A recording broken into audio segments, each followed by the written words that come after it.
So, if memory serves, I have never failed to offer a response to one of Veritas48's 5 questions videos. So, I see no reason to fail to respond now. Question number 1. If you could choose anything to say to God upon death, what would it be and why?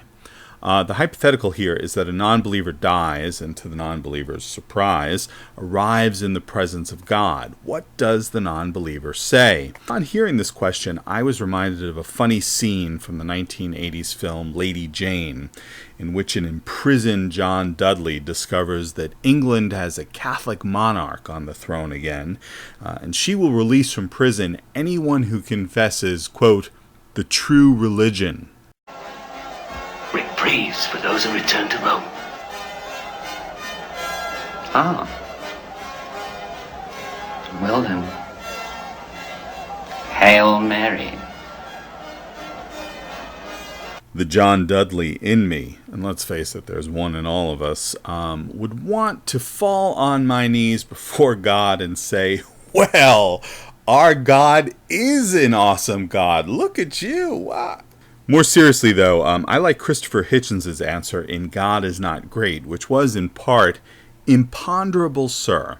I presume from some, if not all, of your many reputations that you might prefer honest and convinced unbelief to the hypocritical and self-interested affectation of faith. I came by my unbelief honestly, and even if I were to encounter God after my death, I wouldn't want to pretend otherwise. By the way, perhaps you've seen my Oscar-nominated performance in the epic DarkMatter 2525 production, If Atheists Went to Heaven, Avatar Schmavatar, in which precisely this scenario is portrayed. A link in the description box. In it, I hit on an angel, question God, and complain. So, those are some other possibilities there. Question number 2. What sort of evidence would you find sufficient in order to abandon atheism and become a believer in God? I feel like you've asked this question before, Veritas. In any case, leaping over the fact that the God concept is incoherent, and my conviction that unless and until it is shown to be coherent, there's really no reason to go looking for evidence that any God exists. The next thing it comes down to for me is whether the world makes more sense with or without a God in the mix. If it could be demonstrated that the existence of a God has unique and powerful explanatory value, that we can better understand and explain the world with a God than without, that would give me pause.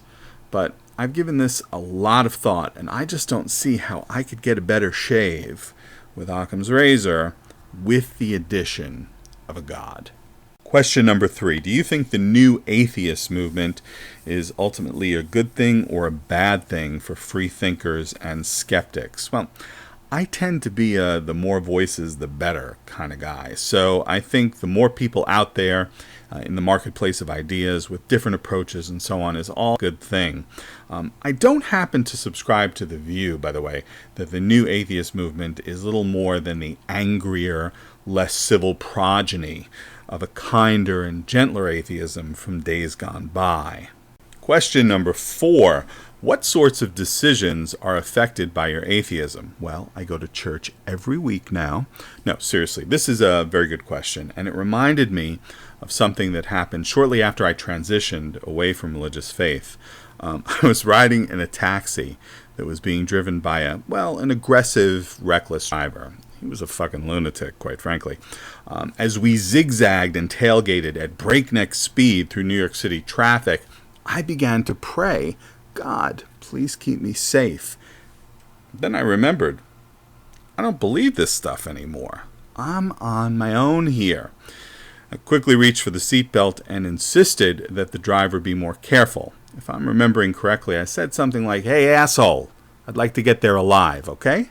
Aside from little things like that, although it didn't seem little at the time, I'm a bit surprised at how much not being a believer has and has not changed the way I make decisions. I'm in many ways the same guy I was when I was a believer, but there are significant differences. And I think the biggest one is that I'm much more cognizant of the finality of death than I was as a believer when I thought life went on.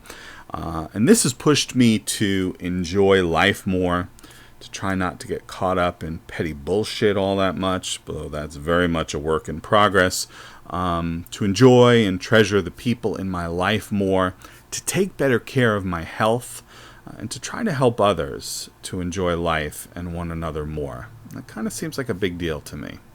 Question number 5. Which is more important, acquiring true beliefs or avoiding false beliefs? Now, maybe I'm missing something here, but it seems to me that these are different aspects of the same project. So they're equally important to me. I like to know the facts, and I like to avoid the falsities. All right, there you go, Veritas48, or as I heard someone call you last night, Veritas84. Your new 5 questions answered. You're welcome.